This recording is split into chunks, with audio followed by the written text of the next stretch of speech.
Non, non, prophète. On va rejoindre un jour. Parce que Nayaki n'a levé la bombe qui est l'église. Menacer un individu. Non. Parce que ce qui se passe ici, c'est la politisation de confession religieuse. Parce que, vous savez pourquoi il va marcher? Mais il va marcher parce que la confession religieuse a échoué. Et échoué dans le sens. Il faut. Le gouvernement a changé le système. Confession religieuse, il ne faut pas faire le système à rotation. Les 6 mois, catholique a dirigé, adjoint réveil. 6 mois, Moussou protestant a dirigé, adjoint musulman. 6 mois, Moussou musulman titulaire, adjoint. Comme ça, Moutramoutou bata la gérance. Est-ce que Malon n'a commis Nzambé? Malon n'a Nzambé, c'est un humain. Un jour, peut-être, un jour, peut-être, mais aller mettre les gens dans la rue, et ça bien. Mais il faut autorisation pour la consulter.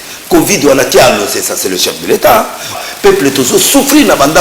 Biso le guise quand même bo frande ya soutien na badimi to kepe mpesa bat balingo piate. Yib sanga na siko to souffrir to sala ni. Bango l'église et quand même va passer va qui la TV, on a mpesa va ni va passer. Na Joseph Kabila. Comme c'est comme un problème entre Yé na Joseph. Donc on a bangaki et memaye na alors quand je le vois aujourd'hui en prison, je suis en train de voir que vraiment c'est pitoyable parce que à Ketiko Fundaï. Alors un président de la République sortant au fundier ou attaquer trop, c'est trop dangereux. Les gens au bazar le bamou qu'on est avec vous bazar. Ba marche au bamou bazar au sala bazar. Article yé beaucoup na famille na kata prison. C'est ça le peuple congolais.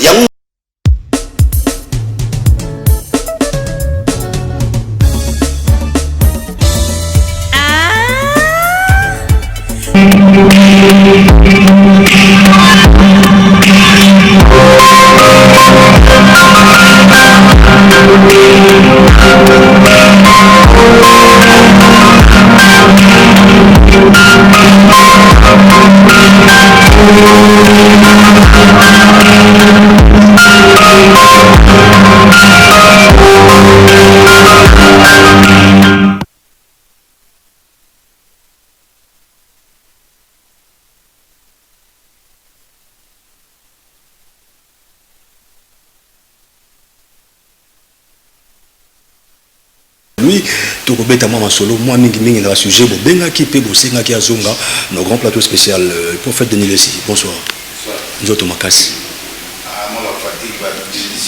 Michel Leki, on a tellement demandé Mikolo, tu comprends la team pas ça. Et qu'est-ce qui se passe? Bah, c'est pour la message de on a payé à Rosamisa. Et M. Babi, ça cache quelque chose, ils ont préparé terrain à 2023 pour le Morose à la candidat. Dans ça, la politique. Ok. Voilà. Je peux être conseiller à tout, être dans l'activité politiquement. Pour le moment, je n'ai pas encore cette vision. Très bien. Alors, prophète de la nation, je pense que ces derniers temps, et c'est parmi les choses où oui, mois ou 7 mois passé qu'il y aura des divisions, des partis politiques, il y aura une maladie qui viendra, n'est-ce pas, qui va frapper, ça sera plus que le sida, et il y aura, c'est parmi les choses que vivra. Attention, nous sommes en train de vivre cette réalité. Alors, nous tous on plateau, tout le monde bino ba confession religieuse désignation à Rossar Malunda batu ba binanzela ba marche salami batu bazuki batu bakufi bagaz betami. Alors quelque part batu nzambe qui sont toujours au milieu des villages pour les albino par rapport à l'euro de Ponto Ponaki batu makile tangi. Quelle analyse faites-vous par rapport à cela, le prophète de la nation? Non, non, prophète. On va rejoindre un jour. Parce que Nayaki n'a levé la bombe qui est l'église. Menacer un individu. Non. Parce que ce qui se passe ici, c'est la politisation de confession religieuse. Les confessions religieuses, basées conscient, les logos nazoloba. Les politiciens veulent s'intégrer dans les confessions religieuses. Moutan a candidat caché. Mais ils viennent s'exprimer dans les confessions religieuses. C'est ça le vrai problème. Et là où il y a un débat, c'est ça. Les politiques, la confession religieuse comme un plateau où on va déposer les candidats. Parce que, vous savez pourquoi pas marcher? Mais tu vas marcher parce que confession religieuse a échoué. Il a échoué dans le sens. Il faut, le gouvernement, échanger le système. Confession religieuse, il ne faut pas faire le système à rotation. Les 6 mois, catholique a dirigé, adjoint réveil. 6 mois, monsieur protestant a dirigé, adjoint musulman. 6 mois, monsieur musulman titulaire, adjoint. Comme ça, nous battons la gérance. On ne peut pas gérer quelque chose par une personne. Parce qu'il va changer. Pourquoi candidature, il n'a pas présidence deux fois? Pour mon mémoire et l'ennemi, inspiration et katani. Il faut soit s'épuiser pour qu'on reprenne. Nous avons travaillé 10 ans, après 14 ans, 20 ans, il va être épuisé. Le problème c'est quoi? Les politiciens commencent à venir intégrer les confessions religieuses en manipulant les pasteurs, en manipulant les autorités religieuses. Parce que si le critère d'être président de la CENI, il faut être honnête, il faut être intègre, il faut être formé, il faut avoir formation valable, sans tenir compte de Esika Outi. Nayoki Nakatuana, deux candidats musulmans, après candidat Moulouba. Baboui Moulouba. Quel est ce critère qui refuse Moulouba pour qu'il ne puisse pas dire? Mais attends, mais Nani Gouimoulou a été katangé, Kabila a été katangé. Donc, élection Salemi. Donc, le problème, ce n'est pas ça. Est-ce qu'ils ont un critère? Non. Bandeko Balou va le droit au gérer, dans le droit au gérer. Même à ta présidence, Ali Moulouba. Le problème, c'est l'intégrité. Bon, bateau va voter dans la CENI en France. Pas français. Ils sont des Français. Il y a le président CENI à Brazza comme on est. Le président CENI à Cameroun comme on est. Baïbanité, né na Congo quand on est président CENI à Comistar, à l'église président n'Impact. À Comistar. À Comistar, il n'a pas mis dans la grand leader, j'appelle même la famille les pourquoi Rosa? Tu vois. Donc ça c'est l'erreur des confessions religieuses. Ils pouvaient gérer cette situation. Ce qui va libérer Rosa, il fallait bâtir des critères on a dès le début, la secrétariat technique. Moutonio ça c'est à Salaka. Ah oui, à soutenir. Mouton à Boitolingi va vierge politique qui ont l'expérience, ça. On met le préalable. Maintenant, le secrétariat technique et l'homo li soir. Batiki batouana bakoti. Musulman a présenté batou. Oh non, Mouton Naza Moulouba. Mais soit ça intègre, soit ça l'expérience, soit ça la qualité, il peut être là. C'est là où nous montrons déjà que nous avons l'esprit de tribalisme. Donc, est-ce qu'on ne peut pas maîtriser la nouvelle? Abé Maloumal Azaragina, Azarem catholique, mais Azari Moutabakifo. Mais président Azarem Takatanga, rapport réaté. Moi, je crois qu'on doit choisir un homme intègre, genre net, critère où ils ont récemment. Moutako travaille dans Maloumal, mais il est intègre. Moutako travaille dans Oyautobima, il est intègre. Quel est ce critère-là? Ce n'est pas le problème des critères, c'est un problème de soupçons, c'est un problème de tendance politique. Octroyer qui dit Rosa veut dire Kabila. Faut dire la vérité. Ils ont intoxiqué les blessures, c'est ça l'intoxication. La manipulation de la population, c'est ça. Vous croyez que pour manipuler une population, il faut faire quoi? Vous ne pouvez pas dire que ce soit par exemple tel. Kadima Batie, oh non, Kadima Zali Moulouba. Qui disent ça, ce sont des gens. Mais si on présente des candidats avec leur qualité, la population ne va pas s'énerver. La population s'énerve parce qu'on présente l'étiquette de Ronsard comme étant kabiliste. Et puis, on va présenter Kadima Lokola. Moulouba, ça dit qu'il va être manipulé par Nani Bobao, on va présenter qu'il va avoir la tendance. Donc, c'est ça le vrai problème de l'église des confessions religieuses. Donc, le problème ne vient pas de la rue, le problème vient des confessions religieuses. Quelque part, c'est que vous confirmez que la confession religieuse va Tengami parce que ce sont des pères des nations. Toutes les églises du Congo sont réunies en 8 confessions là. Maintenant, comment on peut gérer ces confessions si on ne peut pas gérer le pays? Un problème d'un individu. Comment les confessions, les chefs spirituels ne peuvent pas décider quelqu'un? Alors, comment ils peuvent gérer la politique du pays? Donc, on a politisé le truc là de confession religieuse. Et comme politisé, ça dit que Moutona Moutanina fait passer Moutonaï dans la confession religieuse. Parce que Ronsard a été présenté par les Kimangistes, bien qu'il était catholique. C'est-à-dire, ceux qui ont eu un candidat, tant qu'on a un candidat dans la 4, Tant que chaque confession s'approprier na mutu moko pour à présenter comme candidat, tu vois, et inventer la mérite naïe. Après, va aller na vote. Vous comprenez? Yo kanisi élevé, comme je connais un intellectuel bandundoa ou penda qui m'anguisse pendant des années. Moi, j'ai une famille qui m'anguisse. Famille nanga, ils ont une partie qui m'anguisse, mais na vu qui m'anguisse. Famille nanga, ils ont qui m'anguisse. Je connais. Yé élevé, ça crédible. Et élevé a oumeli na confession religieuse depuis banda. Dis-moi, élevé ne peut pas une décision sans son chef spirituel. Nous sommes présents en confession religieuse. Adjoint nanga, représentant nanga mon atteinte quelque part, il ne peut pas décider sans me consulter. Mais chaque église est un intérêt dans mon politique. Qui m'a dit ça a coxé 100 ans. Qui m'a dit s'il faut bâtir un aéroport dans Kamba. Qui m'a dit s'il faut bâtir un Nzela. Toutes ces choses-là, elles ont compte dans la politique. N'a peut-être d'autres copains. A aussi la soutien pas dans le gouvernement. Bon, ce gouvernement a la rencontre là. C'est un macamone. On s'est retiré. C'est normal. Donc, nous avons révélé la besoin de la monique intérêt. Or, l'église ne doit pas avoir l'intérêt. Les confessions ne peuvent pas avoir les intérêts. Ils doivent être au-dessus de tout parce qu'ils sont en train de signer la vie d'une nation. Quand on met quelqu'un à la CENI, c'est lui qui décide le sort d'un pays pendant 5 ans ou 10 ans.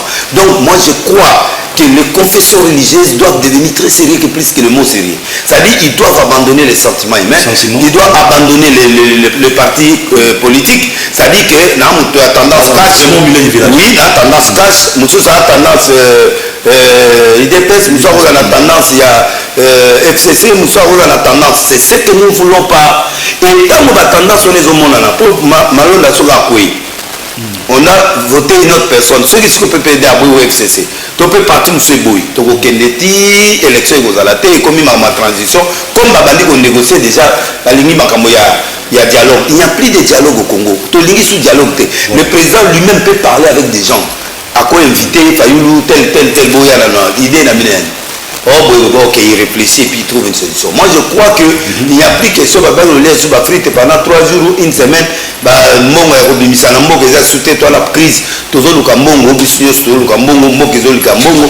je crois que la crise est au niveau des confessions religieuses. Donc, les confessions religieuses sont responsables. Pourquoi? Tant que éliminer le candidat unique, un père. Pour voter comme Mobutu, bulletin rouge ouvert. C'est ce qui s'est passé. Alors, qui va voter Rosa? 6 Batel. Qui doit voter tel? 2. Alors, du point de vue démocratique, Rosa est passé.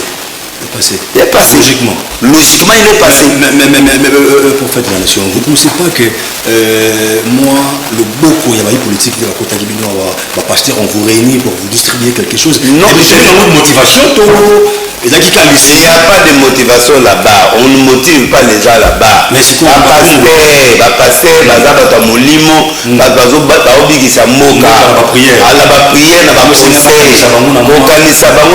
salaire, construction et PC salaire. Ceux qui vont salaire, c'est ça le problème. Va organiser bango kasi, va foutre rata bango, va faire ça bango tellement va proposer pour pas tenter na bango parce que les politiciens les consultent. Va bengaka, va consulter, botia moto, voter moto pour permettre tendance na ngai. On doit abandonner ça. Bato baloba makamwana te mengana na courage au lobango. Les problèmes qu'on a eu aujourd'hui, c'est le problème des intérêts particuliers. Il y a certaines catégories de personnes qui ont côté sango na kati ya confession religieuse. C'est ça la vérité. Faut pas que négocie tout ça tout négocie ça alors tant que nous moyo quand nous tana bimi ba catholique na ba protestant ko baké ça makele l'autre tout ça sur na eloko elekite. Même mon frère, ils avaient le temps de s'enfermer pendant 1 mois. Et si mité bon to que se reposer pendant 3 jours to zongela. Parce que après le consensus des athées, compromis. Nous sommes des grands hommes. Pourquoi on ne peut pas parler ensemble? Pourquoi on ne peut pas discuter ensemble? Des grands pasteurs, des cardinaux, de tous ces gens-là. Mais ce sont des gens qu'on a votés. Comment vous ne pouvez pas, 8 personnes ne peuvent pas s'entendre?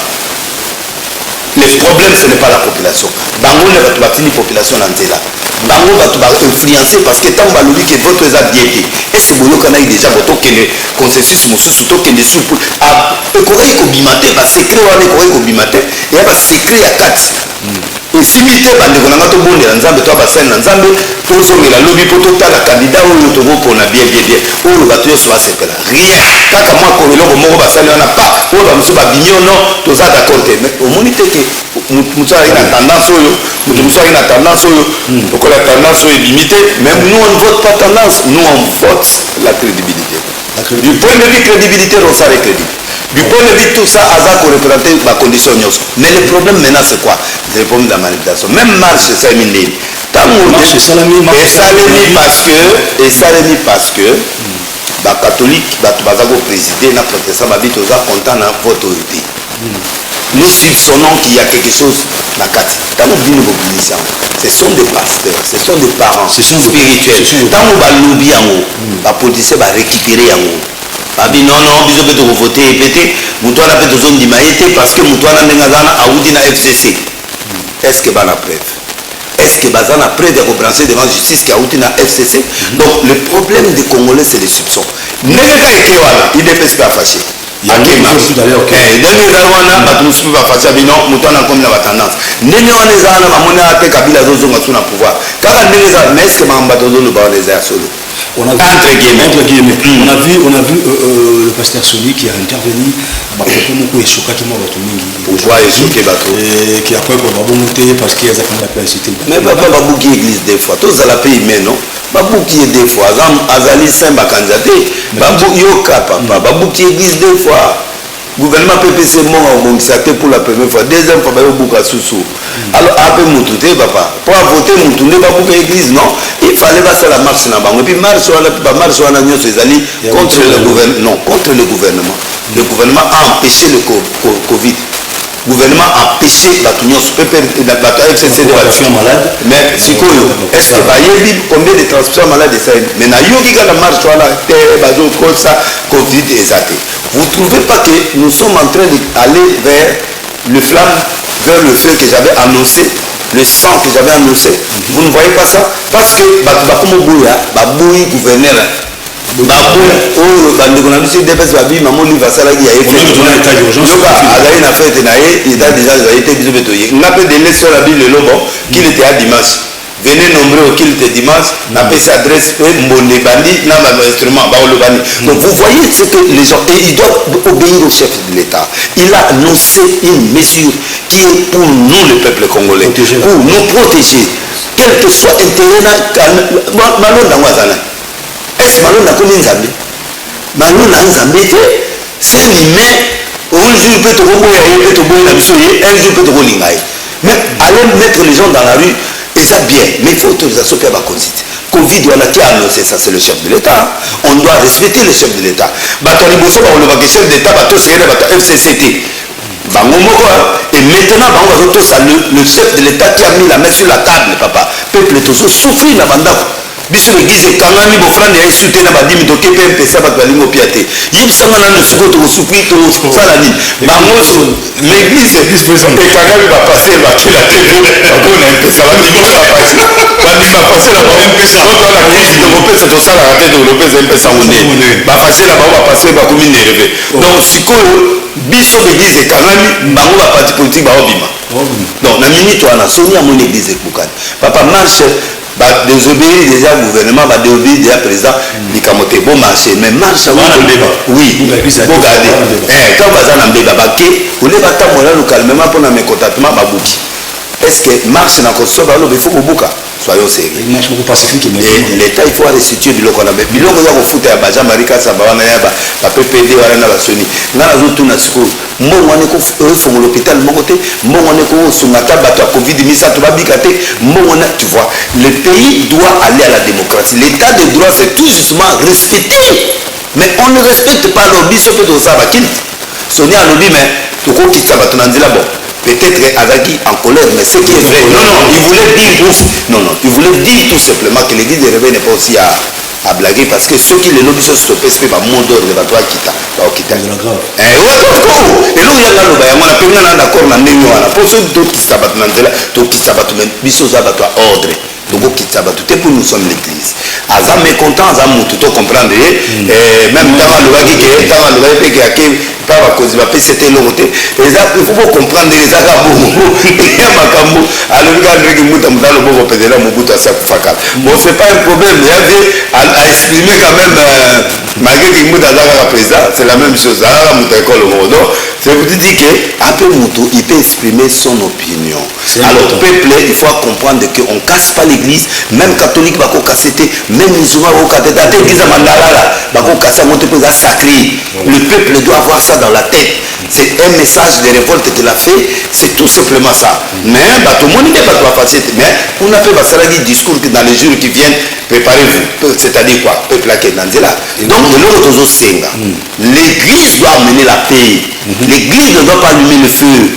Moi, je suis contre ces églises qui allument le feu. Quel que soit, j'ai beaucoup de respect pour l'église catholique. J'ai beaucoup de respect pour Tata, on a un séminariste. Tout le temps, on a des choses, il y a un quatrième. Moi, on a un troisième.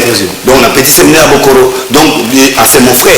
On se connaît, tous ces gens. J'ai beaucoup de respect à l'église catholique. Ce sont nos pères. Le peuple de ça sont nos pères. On a beaucoup de respect pour eux. Et vraiment, avec tous mes respects. Mais je ne peux pas cautionner l'injustice.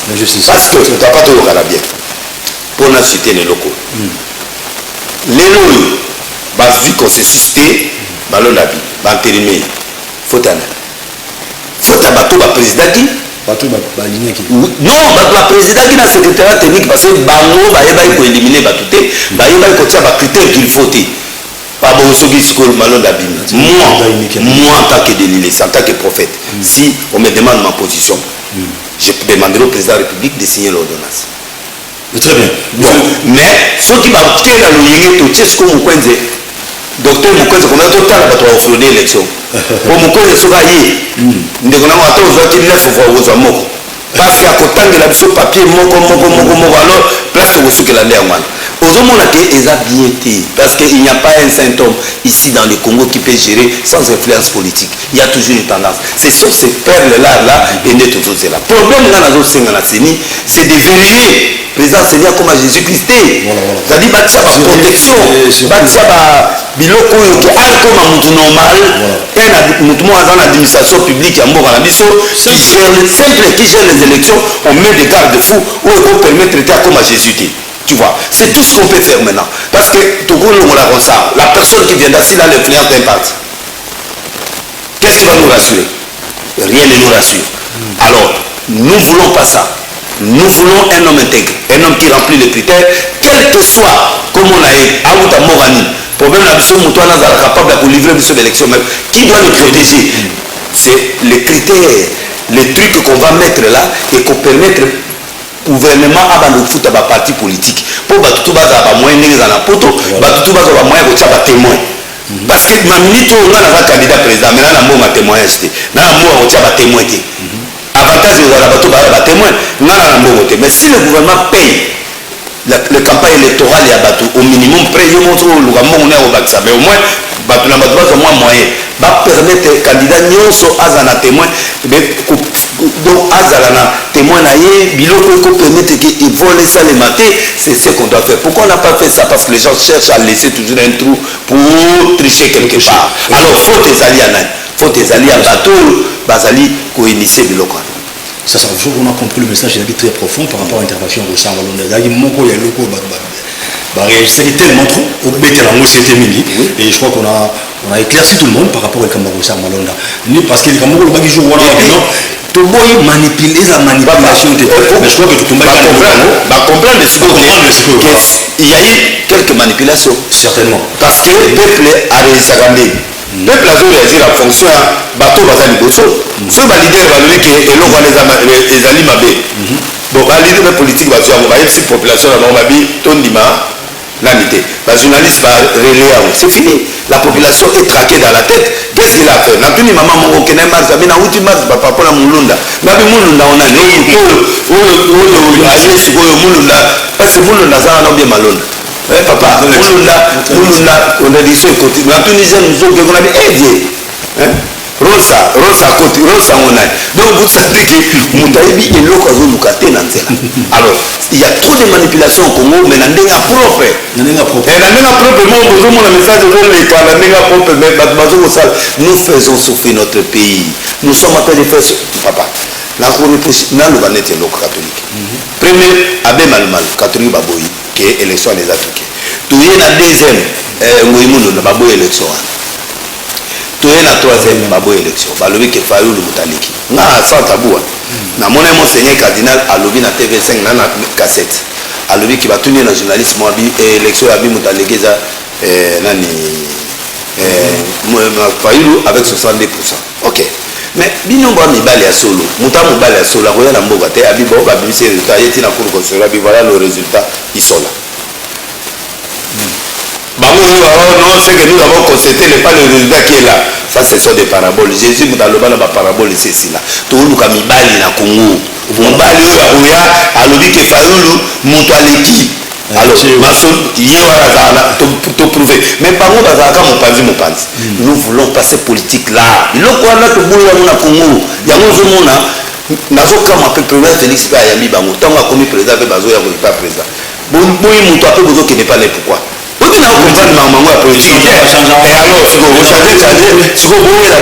nous refusons cette manipulation-là. Nous voulons un peuple qui n'est pas manipulé. Nous voulons que bateau bazo sala musala passe à la série. Des hommes crédibles. Papa, pourquoi on est la possible parce que a mérité à démissionner, à clarté à démissionner. Donc je lui dis qu'il y a des gens intègres dans ces pays, bien qu'à cause de la moins tendance. Tu vois, donc l'autre zone, il n'y a pas papa la mission catholique avec tout le respect. Bon, ça la vérité. So bolobi qui veut voir la vérité. Bon, le baramote pour maramo makambo monana. Oh, failli la bimi kaza. Ben siko boboyi, failli la bimi. So Félix akodi bozo que le monde a épé. Alors botika biloko wana, bon ça la psycho honnête pour moi ça la Félix boye na ya mabinote. Oye boyo mais boloba yo to na boke le mutana pesa bino. Toi que na ya mabino, ngana obo ya bino atana politicien na obo. Parce que ça c'est l'hypocrisie. Le Congo n'a pas besoin des hypocrites. Le Congo a besoin des gens clairs qui parlent et les choses et l'autre qui le voit à maille. Voilà. J'avoue avec tout le respect que je donne à mes aînés, à mes papas. Voilà. Et les prophètes de la nation, je crois que vous avez été clair. En 2-3 mots, les combats, l'évêque patriotique, comment vous avez trouvé? Est-ce que vous êtes juste, vous appuyez cela ou encore il y a des... Je suis juste. Le combat d'évêque Moukouna, il y avait des parties, des choses qui étaient vraies en réclamant. Par dire que tout ce qu'il a dit est faux, c'est faux. C'est un patriote qui a eu le gouvernement, mais il devrait commencer le combat en analysant des 60 jusqu'à la période du président Félix, pour que les gens ne voient pas qu'il y a quelqu'un qui le pousse. Parce que les Congolais sont des analystes. Magena c'est anzala ba opère de moi 2%, il y a moins biloko wana mais maïe les ali. Moi nzala longoli biso moi ba raisonnement musume na logique. Il devait commencer à critiquer ba désordre banda Lumumba. Mboke kabona kana période na bango. Oya longoli muninga, oya longoli muninga. Ibandi le note quelle est la cause? Il devrait chercher la cause de la crise congolaise depuis l'indépendance jusqu'aujourd'hui. Ça c'est un. Abandiga Malamorona, le gouvernement Kabila. Comme si Kabila qui a détruit tous ces pays. Non, Kabila n'a pas détruit tous ces pays. Il a construit un peu. Qu'est-ce qu'on a reproché beaucoup à Kabila? C'est l'impunité. Nous sommes là,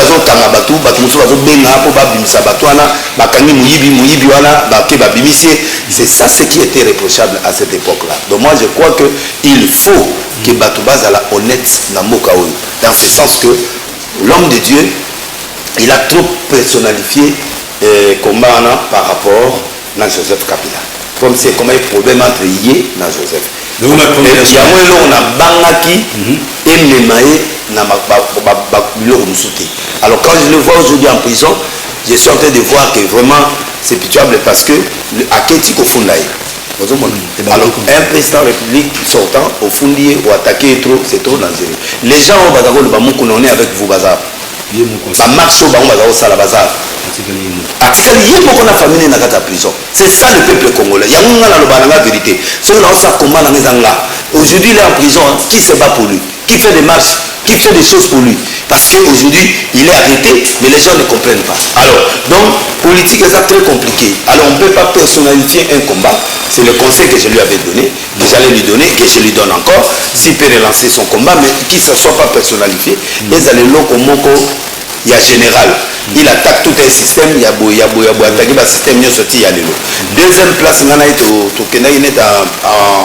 en divergence, c'est la paix. Un pasteur amène la paix. Un pasteur amène la réconciliation. Mais la vision, lui, il a demandé carrément cache pas Kabouane. C'est tout ce que les gens demandent. Et c'est tout ce que les gens demandent. Moi, je crois que les gens qui demandent ça, ils ne comprennent pas l'impact de l'alliance. L'alliance, c'est sacré. Et l'alliance des nations, ça peut provoquer beaucoup d'incidents spirituels. Donc, Bakendeti Nasuka. Que la mort nous sépare. Les 2023, donc, ceux qui viennent 2023, il faut comprendre que Félix a aussi des problèmes.